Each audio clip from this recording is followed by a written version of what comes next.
This is Hannibal here from thehannibaltv.com, and today, as my special guest, I have former AWA and WWE and Jim Crockett promotion star, as well as many other places that we'll get into today. Boris Zhukov, how are you doing today, sir? I'm doing great. How about yourself, Hannibal?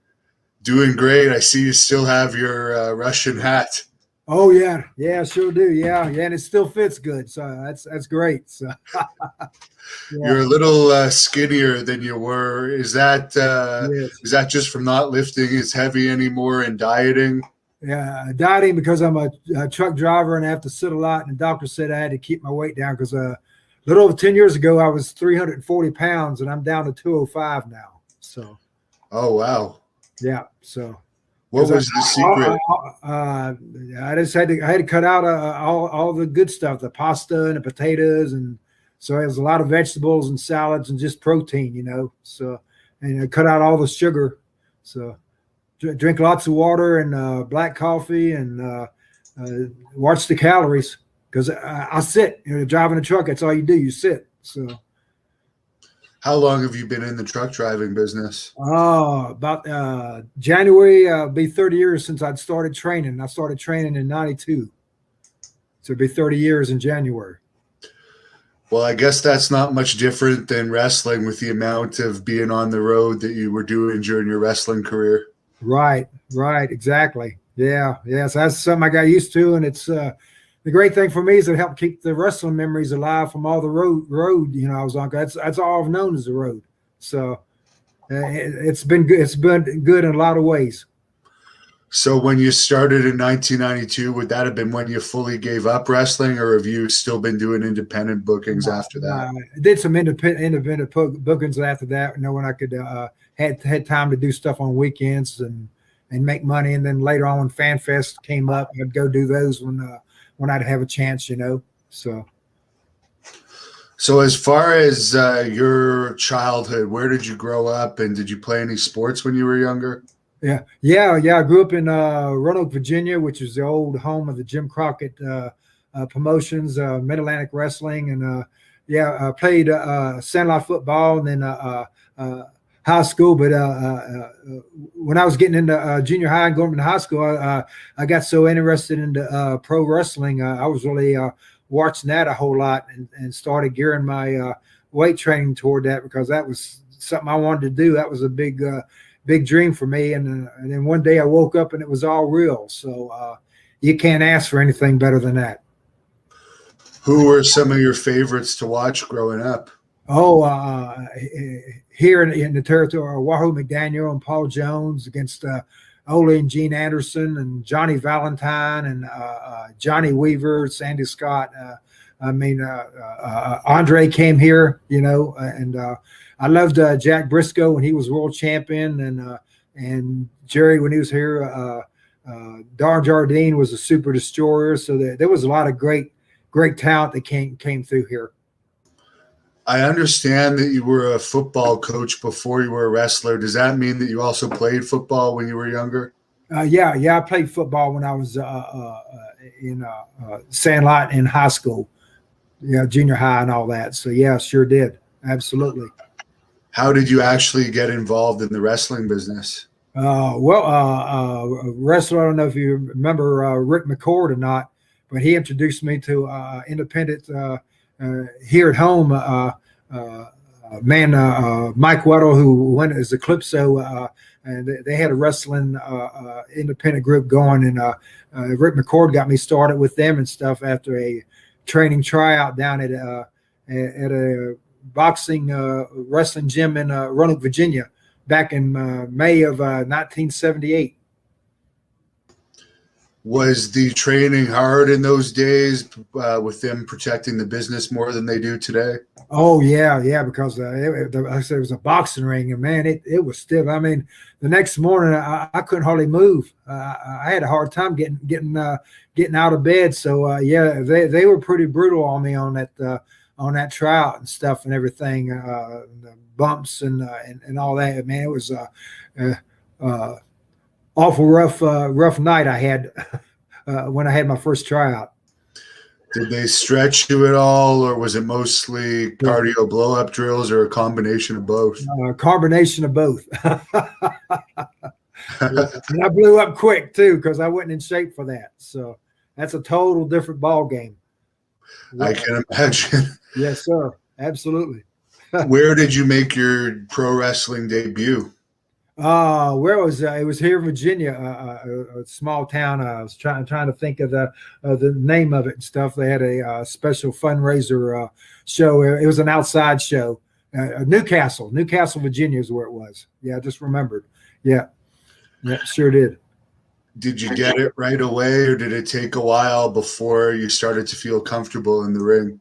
It took a while to start feeling comfortable. Now I went to matches all the time. I studied matches, and the guys here, Mid-Atlantic territory for Jim Crockett, and all the matches on TV I could watch because that just made sense to me. These guys were the best at the game, and that's who I needed to learn from. And so I watched all the matches I could, and all the chances I had to get in the ring because without experience, you're not going to learn it. So I found that out real quick. Did the veterans treat you pretty well as far as advice, or was it hard getting accepted by the veterans when you first broke in? Oh, when I first broke in, it was kind of tough. But once I realized how serious I was and how hard I was willing to work, I got help from everybody. I mean, even Ole Anderson for crying out loud, So, and Wahoo McDaniel, Jack and Jerry Briscoe, Ricky Steamboat, Bill Eadie, who was a mass superstar, helped me a lot. Jim Rasky, Baron Von Rasky, these guys were super. And that meant the world to me too. What was your gimmick when you first started?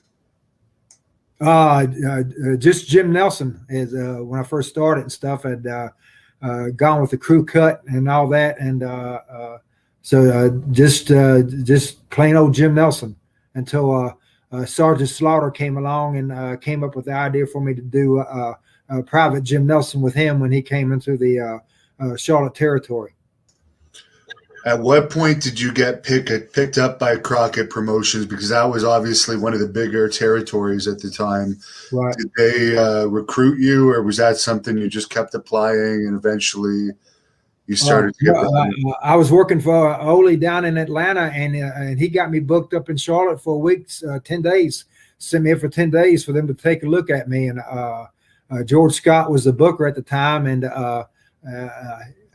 everybody in the territory, Flair and Blackjack Mulligan and Steamboat, all the guys liked what they saw. And then when they had an opening come up, they booked me back up, and I moved to Atlanta, up to Charlotte, and that was in the early fall of 1980.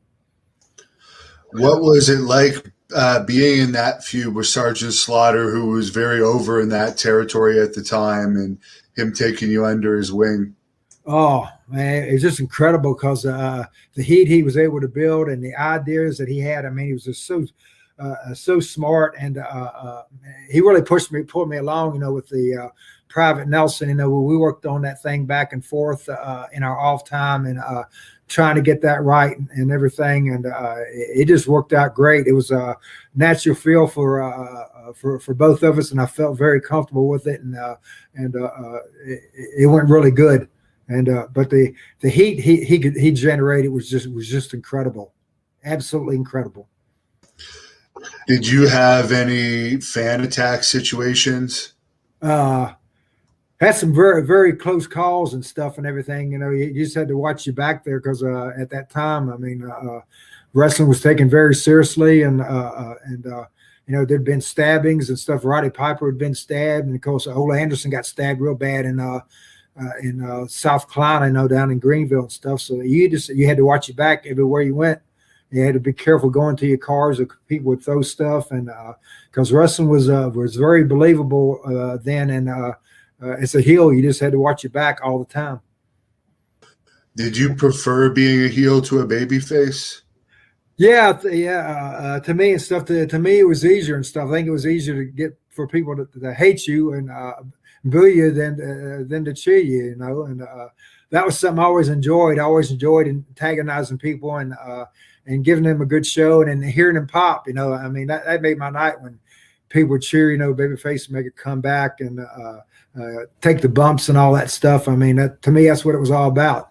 That's who paid our salary. That's who we were out there for, was the fans, and I enjoyed that more than anything.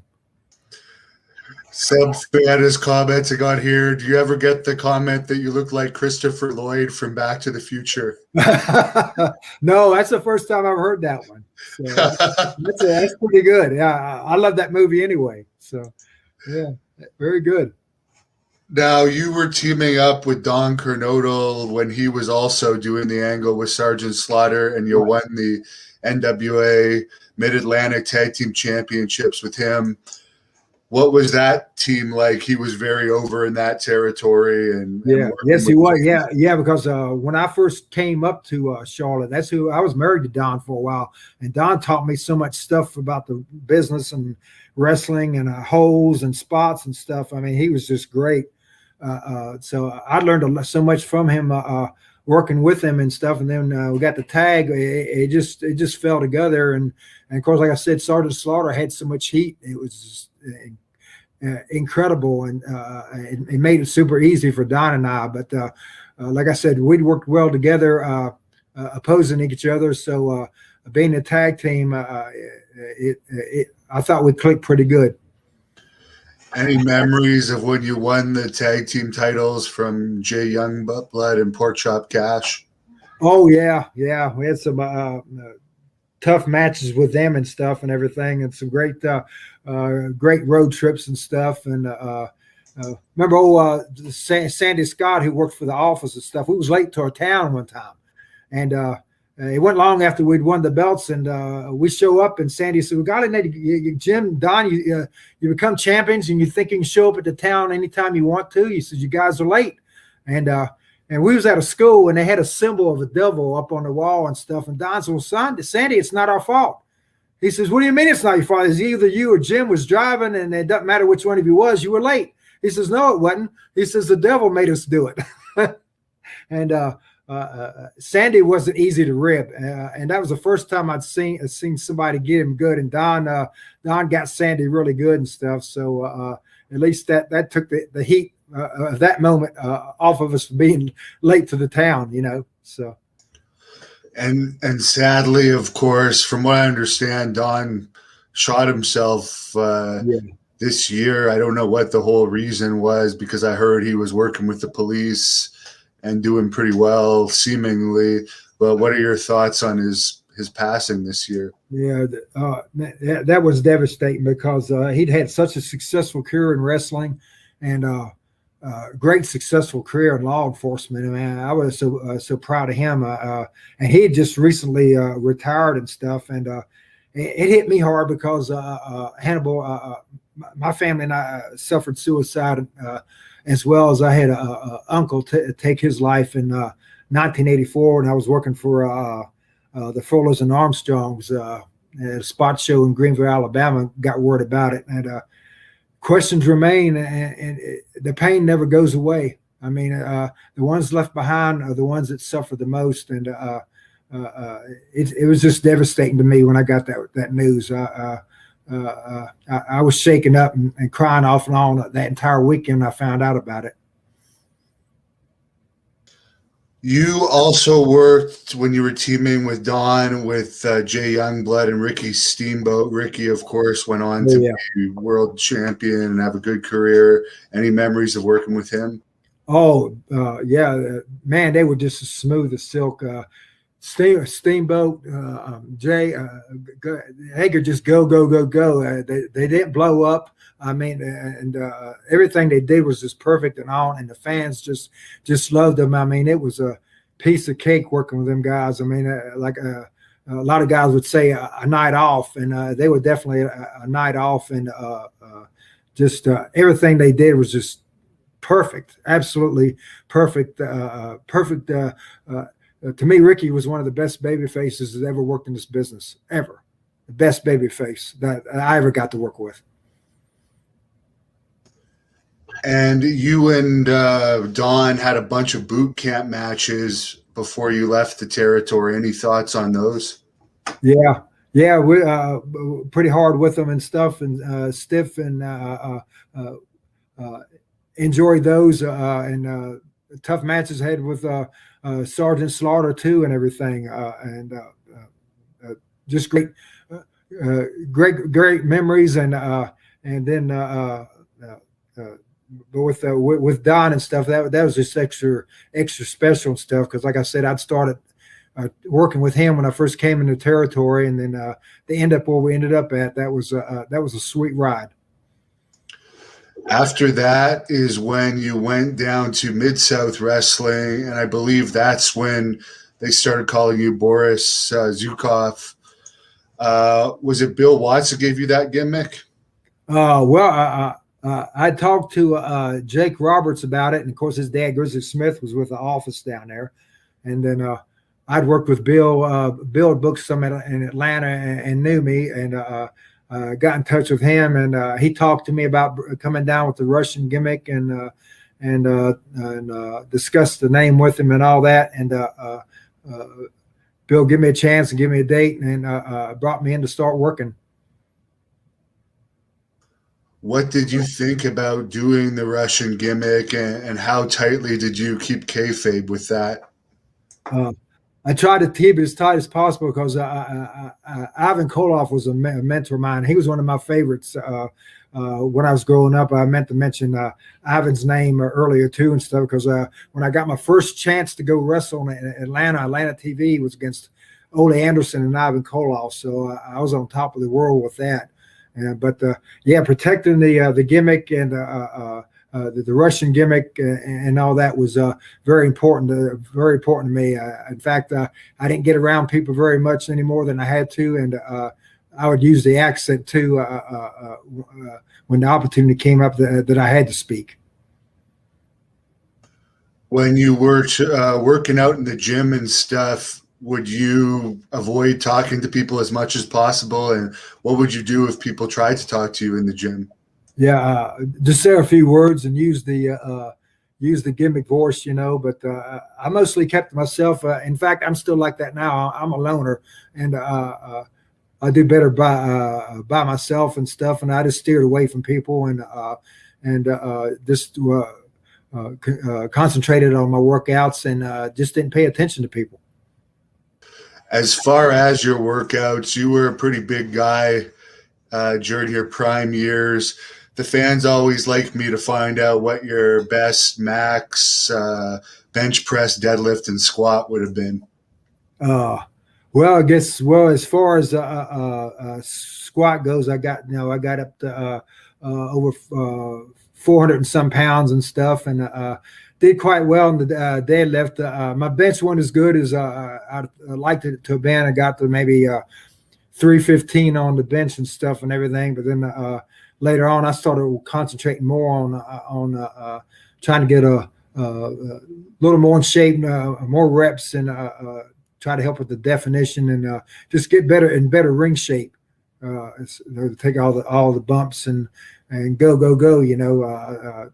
That was very important at that time. There's not a lot on the internet about who you feuded with in Mid-South. Could you tell us a little bit about who you worked with while you were in that territory? Hacksaw Jim Duggan, worked with Junkyard Dog, and a few different guys. I believe, Mr. Olympia too. I believe worked some with him and everything while I was there. There's a fan making kind of a funny question on here. Did you watch Rocky IV, and were you cheering for Ivan Drago in that fight? Yeah, I did watch for Rocky IV, and I thought Drago was good, so I liked his character. So yeah, that was well done. You came into World Class Championship Wrestling around 1983. Who brought you in there, and any memories of that territory? Yeah, I got my first chance, my first big shot to go over there with Bruiser Brody. And after I worked with Bruiser helped me get into the territory with Fritz and everything. So I had a tough, rough match with Frank, and I knew he liked it rough and stiff, and that's the way I went at him, and he appreciated that, and he helped me get booked in that territory. So I owe that to definitely owe all that to Bruce Brody. You always hear the nightmare stories about working with him regarding to that stiffness, but obviously, if he helped you get booked, you must have been friends with him. Oh yeah. Do you have any stories about him? Yeah. Oh, just he liked to snug. I mean, when he threw me in for that big boot, I came off that rope as hard as I could, and I ran into it with everything I had, because that's the way Frank liked it, you know. But that's the way I grew up. You know, I grew up watching Wahoo, and anytime I'd work with Wahoo McDowell, he used to knock the fire out of me. And watch Greg Valentine and him, and Johnny Valentine stuff, and people like stiff matches. They like it hard and tough and stiff, and that's the way Frank liked it. And I knew that going in, and that made a big difference for me. And Frank liked it too. So I have no complaints about that. So thank goodness, because that he helped get me booked there. Who was the booker in World Class at that time? I believe it was Ken Mantell was a booker at the time. Yeah, because Michael Hayes and the Freebirds were there, Buddy Roberts, Terry Gordy, and Jimmy Garvin and Precious. It was a great territory. King Parsons was there, so yeah, and all the Von Erichs. I mean, it was a great territory. The towns were hot every night. Was good. What did you notice about the Von Erichs? Were they? Could you tell that they had their behind-the-scenes issues in those days? Some, but I just tried to concentrate on the matches. You know, when it's time to go in the ring with them. I tried not to pay a lot of attention to that stuff, because for me it was what kind of match you're going to give that crowd, you know, that's paying to see you. And to me, that was the important thing, was to you know, and with them running the territory and stuff and being the baby faces there. Make them look good, and try to keep yourself booked, you know. To me, that was the main thing. They were obviously very over, particularly with the women. How would you compare how over they were to other stars that were big in wrestling? Because you always hear those deafening screams when they were coming out around that time.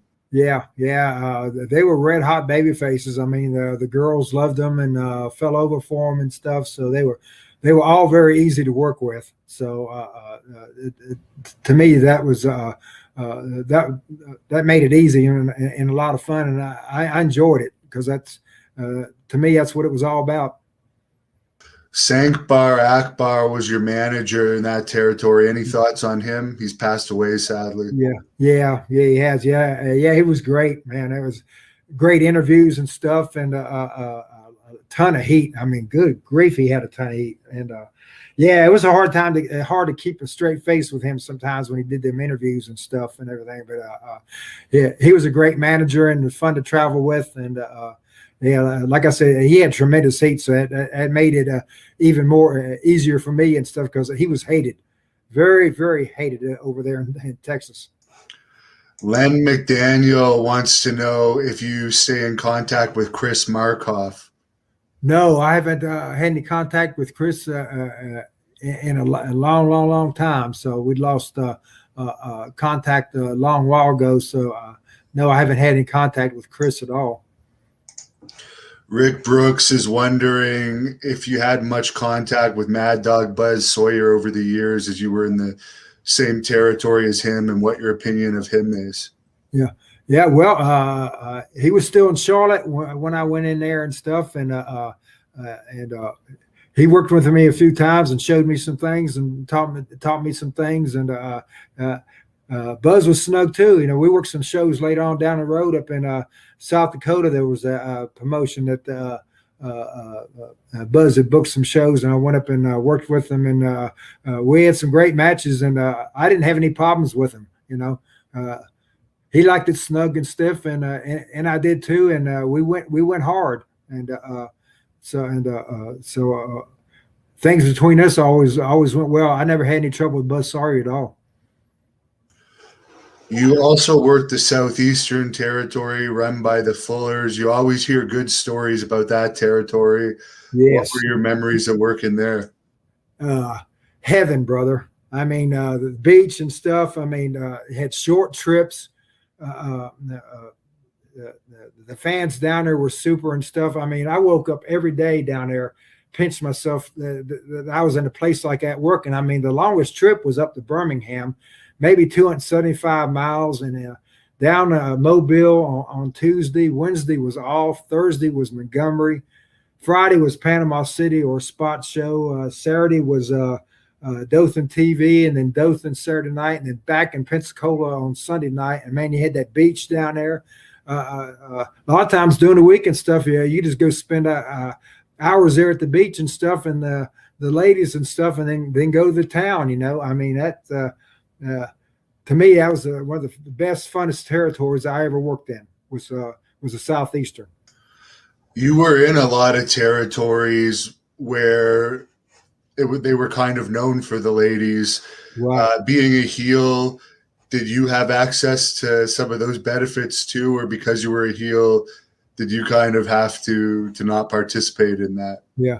No, had it there. No, because man, you went down the Gulf Breeze when you went down to the beach there. You had the one big main bathhouse there, and the heels would be on the left-hand side, and the baby faces would come down and be on the right and stuff, because everybody had to come by there, you know, sooner or later, you know, have to go to the restroom or to leave, because that's where the main parking area and stuff was. And so that was the best place to go see and meet the ladies and stuff. And they had great food there and all that. So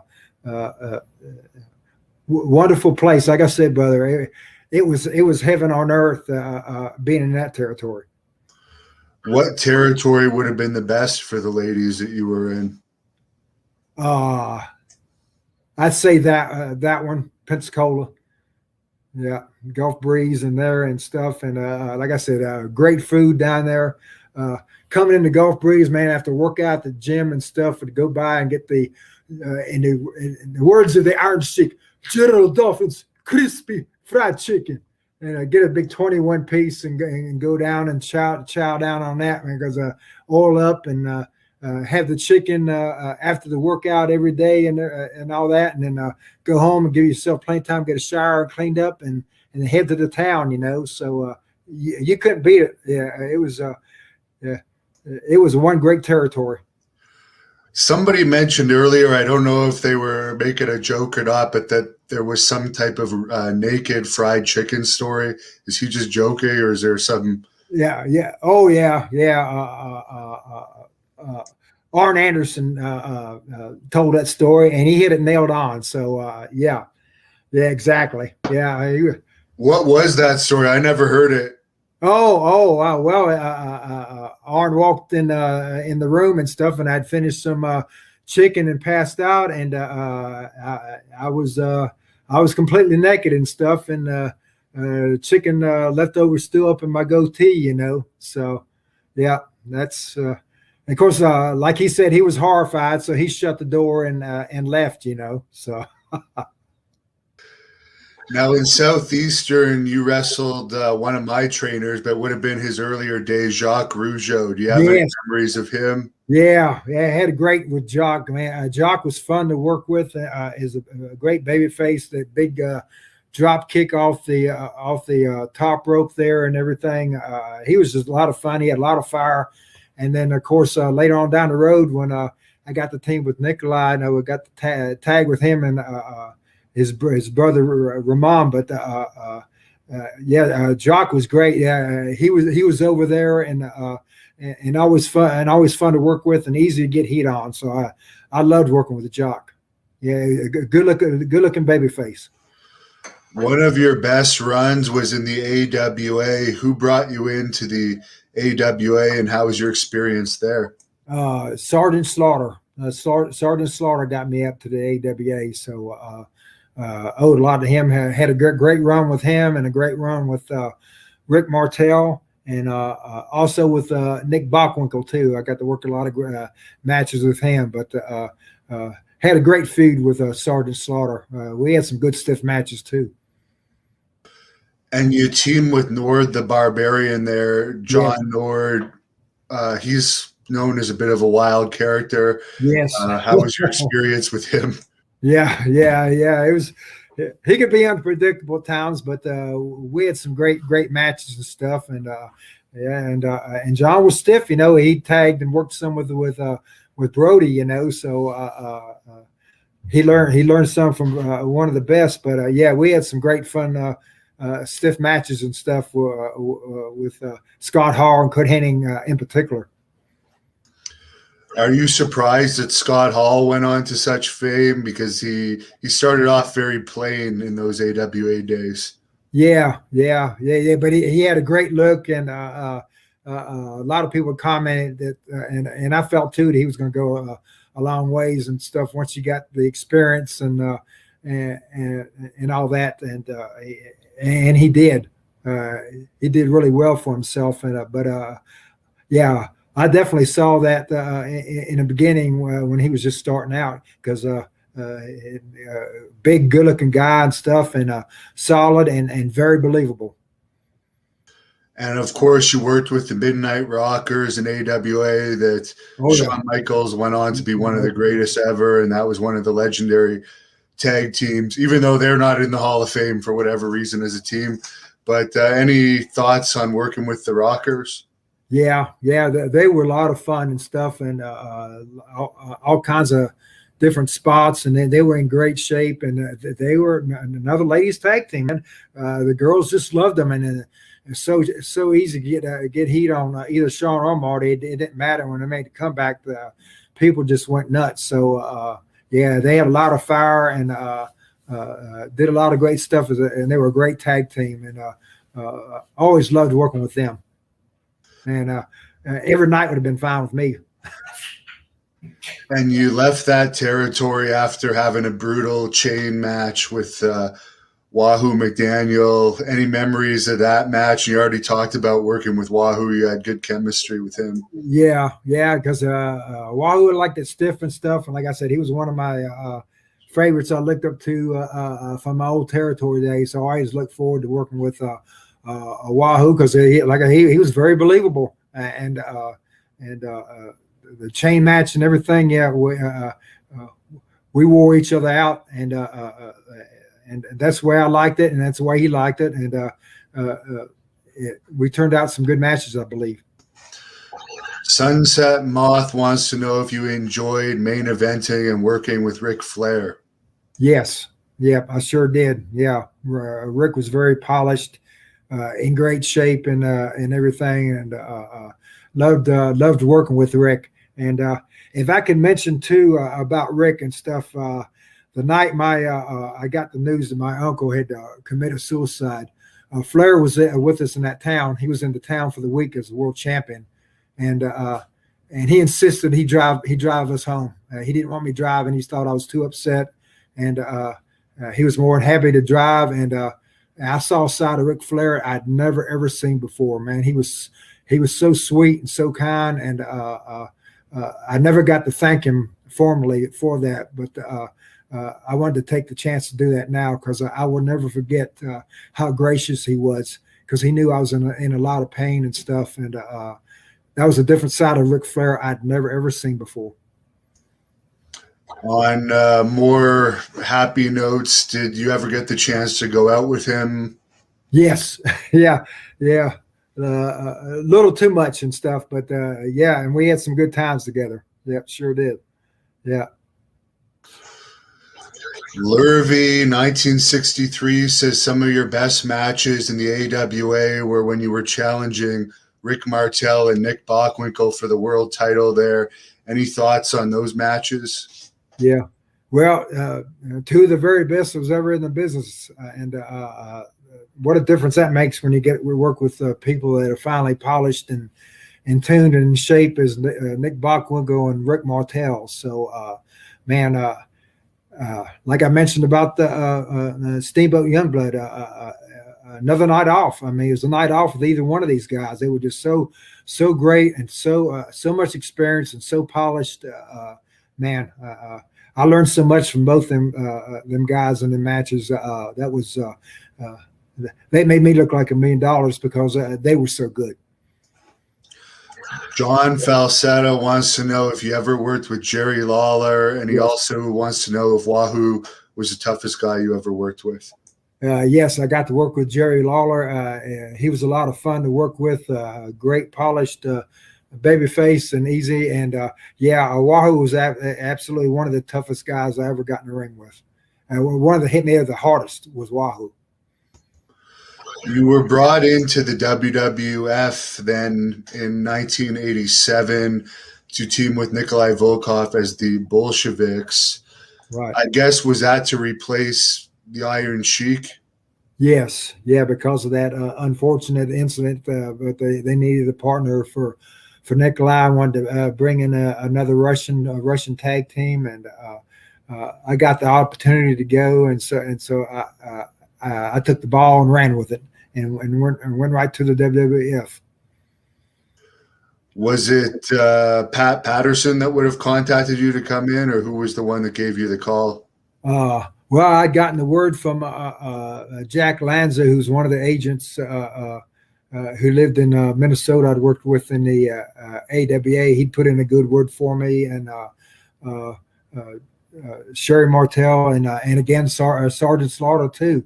But yeah, I'd gotten a call from Pat Patterson in the office about the starting date and the time to come in and all that. That was all done properly through Pat Patterson. Would that have been your biggest paydays of your career when you were working for them? Yes, absolutely, by far, absolutely. A bunch of people have been asking if you had much contact with Andre the Giant during your WWE days. Yeah. I got to travel with him some, and different times in big van and everything, and in the dressing room, because I'd worked with him in different territories through the years, so I already knew Andre and stuff, and was on a good relationship with him and stuff. So he always seemed to like me because I worked hard and gave it all I had and everything, and we had a good relationship. Did you ever get the chance to witness any of his famous nights out drinking? Just one or two, not many, because like I said, I pretty much kept to myself after I'd leave the arena and everything. In fact, me and Nikolai would go get something to eat and then go to the room and just chill out and go to bed, because we knew we had to get up the next morning and make the plane. So, yeah, I didn't. Only saw him drunk a few times, not many. As far as working with Nikolai, of course, he never partied, and he was very good with his money. How did you get along with him outside the ring? Oh, great. I mean, Nikolai was so sweet. I mean, and we'd get near Baltimore, he'd invite me over to stay at his place. We'd work out at his house. Had me in for meals and stuff. There was even several times, man, it'd be time for me to I'd be going home. He'd take me to the airport next morning, get me on the plane, get me home, and times he'd pick me up, or I'd pick him up in different places, and we had a great relationship.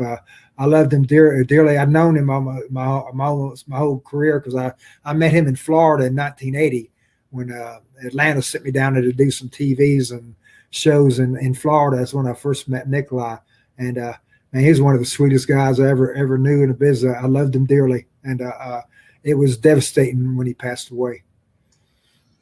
Yeah, that was a surprise. I had done a short interview with him just before he passed, and at that time he was telling me he was worried about the Iron Sheik. And then what no one would have ever expected is he actually passed away before Iron Sheik. Right, yeah, and he was always in such great shape. He watched what he ate, and worked out religiously every day. So yeah, that was devastating. Yeah, that caught me completely off guard. I guess you worked out with Nikolai on the road too, probably. Oh yeah. We'd have with gyms we'd go to and work out and all that, because Nikolai knew all the places to go. So he'd done it for a long time, knew that territory well, and so yeah, we had some great workouts together for sure. Yeah, he was, and he had a great gym at his house. We had some great workouts at his house too, in his gym there in Maryland. What's something about Nikolai that people would be surprised to know? Oh, just what an easygoing guy he was. I mean, there's nothing like he was on TV and stuff, and jokes, and man, could he sing? Good grief, could he sing? He had an opera type voice and stuff. And he'd come in the dressing room and sing and stuff, and he could do card tricks. Man, like you wouldn't believe and stuff. It just blow your mind. I mean, Arn Anderson freaked out one time that he showed Nikolai the cross and ran from the dressing room.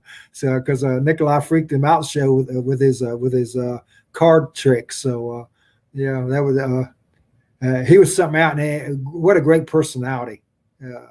He was super. How was working with the British Bulldogs? Oh yeah, that was fun too. I loved Tom and Davey Boy and stuff. I mean, they were a great tag team. They I mean, strong as man, they were strong as Bulldogs. I mean, just Davey Boy was just incredible and stuff, and set me up to do that big gorilla slam and stuff, and then Dynamite come off the flying headbutt and stuff and everything, and they were just so much fun to work with. And then of course you had to worry about Matilda too, because I was always having to run from her and stuff. If you didn't get away from her, man, she'd shoot on you, she'd bite you. So you'd better get your butt out of that ring. The 495 Marauder brings up that WWE was seemingly very loyal to Nikolai. They used him throughout his whole career, and even in later years, they'd bring him back here and there. Is that just because he was so loyal to them and they paid him back? Yeah, man, but he had so much respect to all the people, all the fans up there and stuff. I mean, they loved Nikolai. They might have booed him and stuff, but they loved him and had a lot of respect for him. But yeah, he always treated the office well and got it in return. And I'm so thankful that they did treat him like that, because he definitely deserved it and he earned it.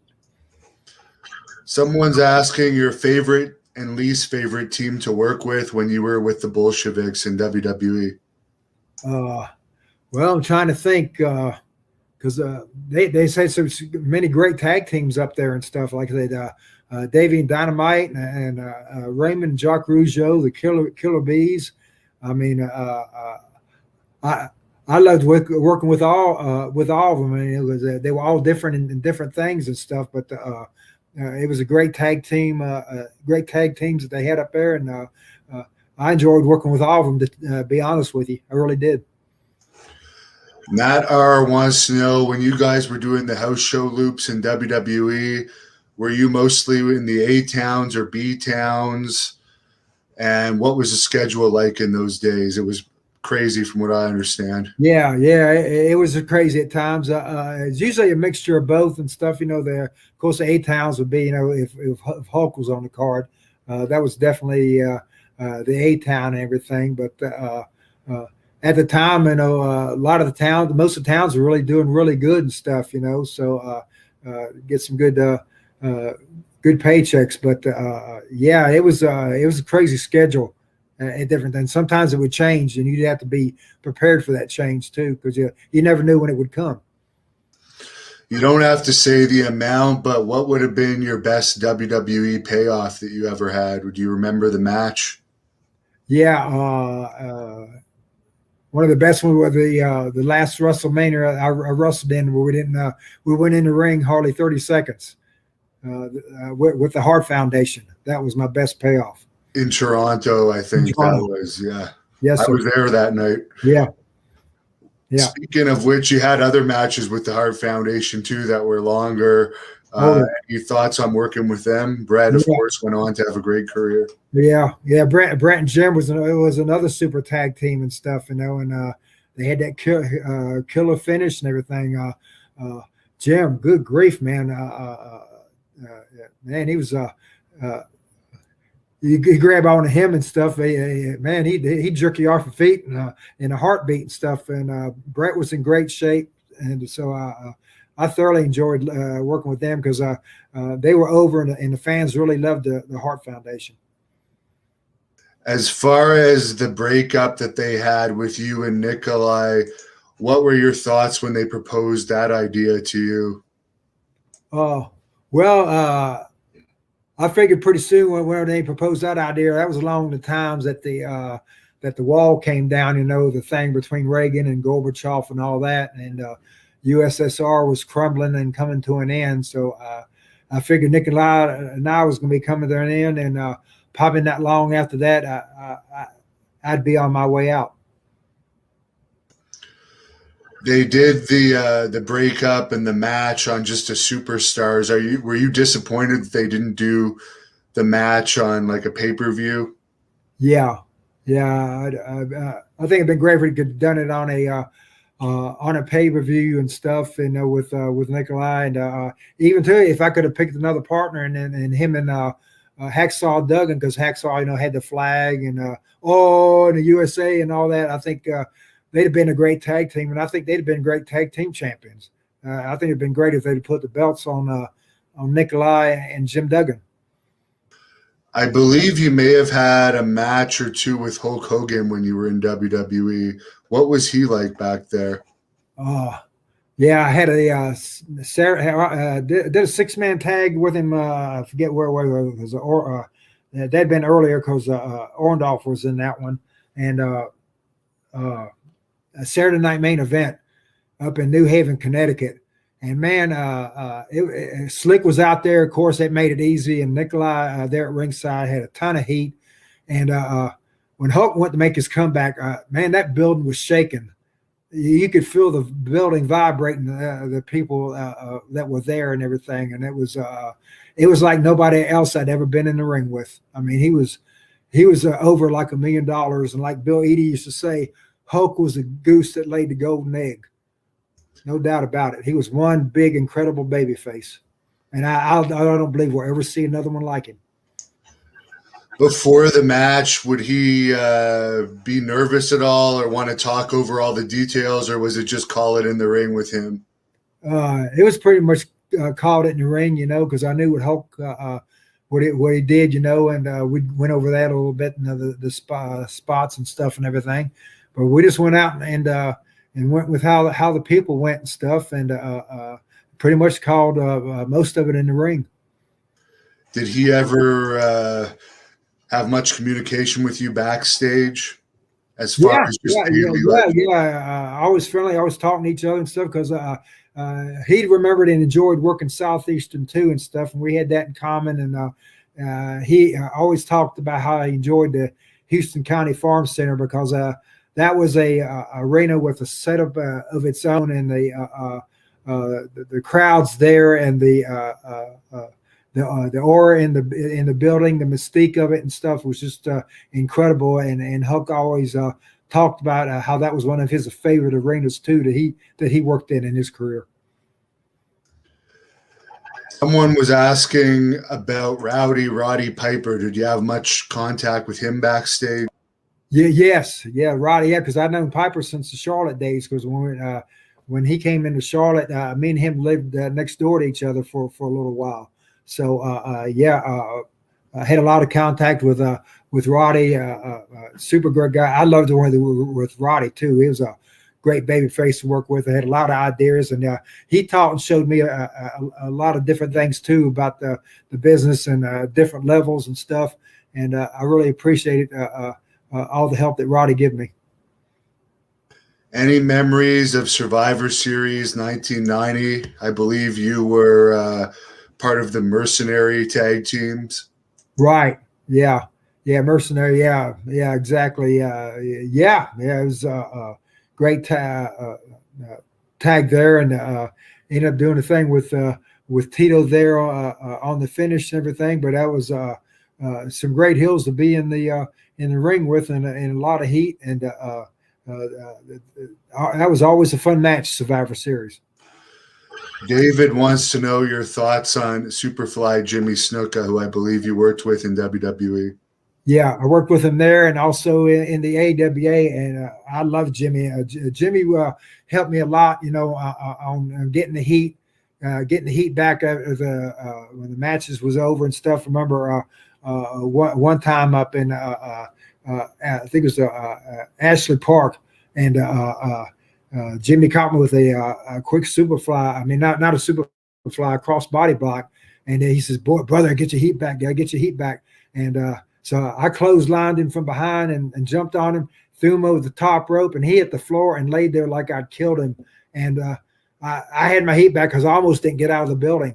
I mean, I put my hand up, and Jimmy was on the floor and stuff, and I walked out of the arena there, and it was things like that Jimmy taught me how to get that crowd. And no matter what the finish was, he says, you can leave here with your head held high. He goes, and have your heat too. He says, heels need to do that. And Jimmy believed in that. Any memories of working Madison Square Garden during your time in WWE? Was that special to you, or were you the type that didn't really care? Yes, because I'd always wondered what the feeling was going to be like to be there and stuff, and to be there with Nikolai and the tag and stuff and everything. It was very inspiring. There's a lot of inspiration being there, and after seeing the matches I'd seen there through the years, and the boxing matches and all that, Ali and Frazier and all that. That was a very special place, and I'm very honored and privileged to have gotten to work there. What was it like teaming with Demolition Smash on your final WWE house show loop? Good. Yeah. He's great. Great guys. I love Bill and Barry both and stuff. And Barry was great to tag with and stuff. I tagged with him with the Russian thing. At one time too, in a show.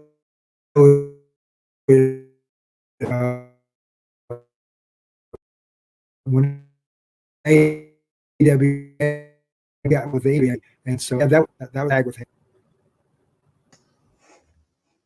Oh, you're cutting out a bit. Let's see here. Okay, here you are. Sorry, we lost you for a second there. Okay. As far as when WWE, your run ended, how did they approach you with that news? Well, that Vince approached me with the news on the end, about finishing up and giving me a date and all that. So, which I already figured was coming with the way things had worked with Nikolai and I and everything. But thing was trying to get out of the contract so I could go work somewhere else. I want to give you the notice to leave, but it's hard to go work for somebody else because other people, promoters, were worried about Vince maybe suing them. So getting out of the contract and finding work after you got your finish up date wasn't very easy with them. Did you ever get an offer from WCW to come in? No, Dusty talked to me a little, and things never worked out. I don't know if he changed his mind or whatever, but I couldn't get booked at all for them for anything. Jamie wants to know who your all-time favorite opponent is. Well, I had two of them, and both of them were baby faces. Ricky Steamboat and Brad Armstrong. Two of my favorites. You always hear that about Brad Armstrong. Yes, he was absolutely super babyface. That would have been another dream tag team of mine. Would have been Brad Armstrong and Ricky Steamboat. Yeah. Matt wants to know who was the easiest and hardest promoter to work for in your career. I'd have to say one of the hardest to please was Bill Watts, because just the way he could be at times and stuff. You didn't know if you could was getting along with him or pleasing him or not. You never knew where you stood with Bill sometimes. So I definitely have to say Bill Watts on the hardest. Someone is asking your thoughts on teaming with Ivan Koloff around 2006 in later years. Yes. Yeah. Had fun getting to do that on a couple different independent independent shows. So yeah, that was always a honor and pleasure because he was my mentor when I was growing up and stuff. I mean, that's how I learned to do the divorce. Was with Ivan. So yeah, because he was in such great shape, man. He was one of the best heels. I loved watching him work because he never blew up. I mean, he could go and take bumps, and he'd never blow up. And it was just incredible and stuff. The way he touched my life and stuff. I mean, and working out with him in the gym was great too. I loved working out with him in the gym. I have a Russian friend named Ksenia, and she wanted me to ask you if you followed the Russian wrestling product at all over there, or was it all just a gimmick? It was just a gimmick. It's like I tell people, just a character I played on TV. So Nikolai was the real thing. Him and Chris Markov. There is actually a little bit of a wrestling scene over in Russia, but it's more, from what I've seen, like they like the hardcore style of wrestling over there. Right. Yeah, sure. Constipated in Sin City wants to know what you thought about Sheikh Adnan Al-Kassi. Oh, great guy. I loved working with Adnan, and he had a lot of heat too. I said, man, it had to be really careful around Adnan because he'd been there for a while when I got there, and he just had incredible heat and great on the interviews and just everything. So and he definitely made a difference in my career up there and stuff. Yeah. Someone was asking earlier if you get royalties from WWE. I did for a while and stuff on the videos with Nikolai and I and stuff, but that's all faded out now. But I did get some for a while. I sure did. You and Tony Atlas are both from Roanoke, Virginia. Did you get along with him over the years, and are you guys friends? Yes. Yeah. I met Tony early on, as I was getting into business, when I first went to Atlanta, met Tony and stuff in different territories, Mid-Atlantic and different places and stuff. And always got along with him. I love Tony dearly. Now he was from Patrick Henry High School here in Roanoke, and I was from on the other side, from Northside High School. But Tony was a big, huge, believable guy, and I always loved working with him. Very, very easy to work with. This is a little bit off the wrestling topic, but somebody is asking, what are your thoughts on aliens? They've been in the news a lot lately, and UFOs. You're driving around at night with your truck driving job. So you might, if anyone's going to see something, it might be you. What's your thoughts on that? Yeah, because I enjoyed the segment you did early in the week on the UFOs. And I seen one in 97, 98 when I was training another driver who was in South Carolina. And we saw something we couldn't explain and stuff. And it just stopped and above us and as high as a power pole and just hovered and just sat there and just all these bright lights. And it just started moving side to side. Then all of a sudden it just took off to the right. And then the way it was a plane, and it definitely wasn't any kind of a hot balloon or anything like that. It was definitely some kind of craft that was not of this world, and long before drones ever came along. So what year would that have been? 97, 98. Oh, wow. Yeah. What do you think about the government saying that these type of craft exist now and they don't really know what they are, but they're going to be investigating it more? Well, they know. I just think they've ended up with egg on their face and not willing to admit it. But I'm sure they know a lot more than they're telling. But eventually, it's going to come out. It's going to come out. John says, do you remember the night at the Robert Gertain Arena in Hull, Quebec, when somebody stole your hat? Yes. Yeah, I sure do. Yeah, because I had to get that replaced. I had to get another one made. So, yep, I sure do. How did that happen?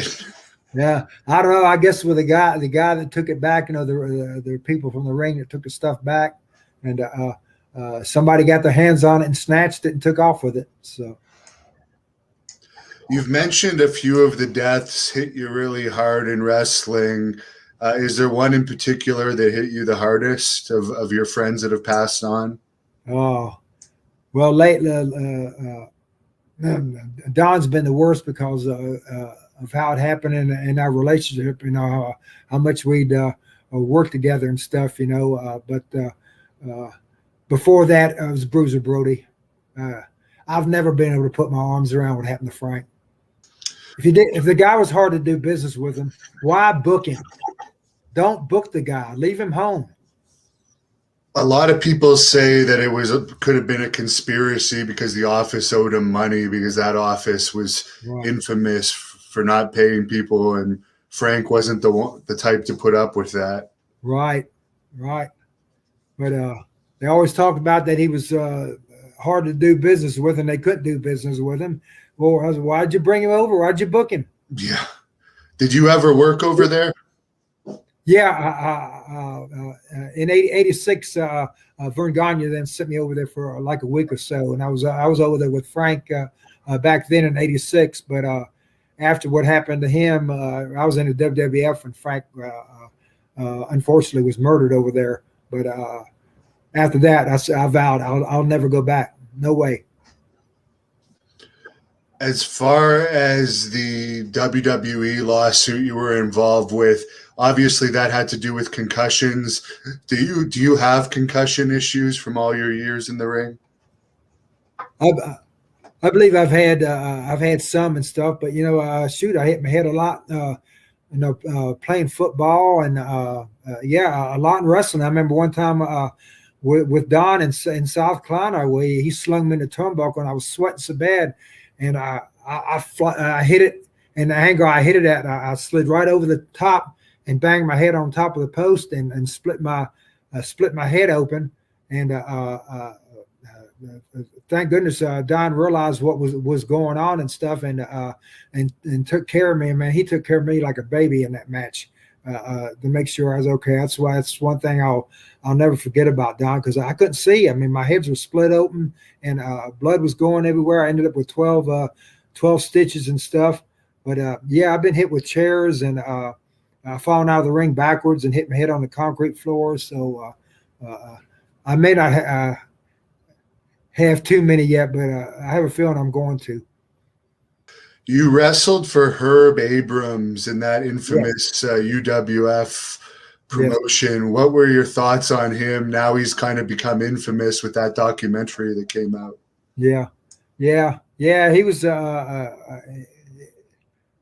kind of hard to put a finger on, but I always got my money and got taken care of fairly with the plane and the motel and stuff. So I don't have any complaints, but he was definitely very different for sure. Do you have any stories about Haku, who is known as one of the toughest wrestlers of all time? Oh yeah. Just Haku's just one of the guy you was gonna mess with. I mean,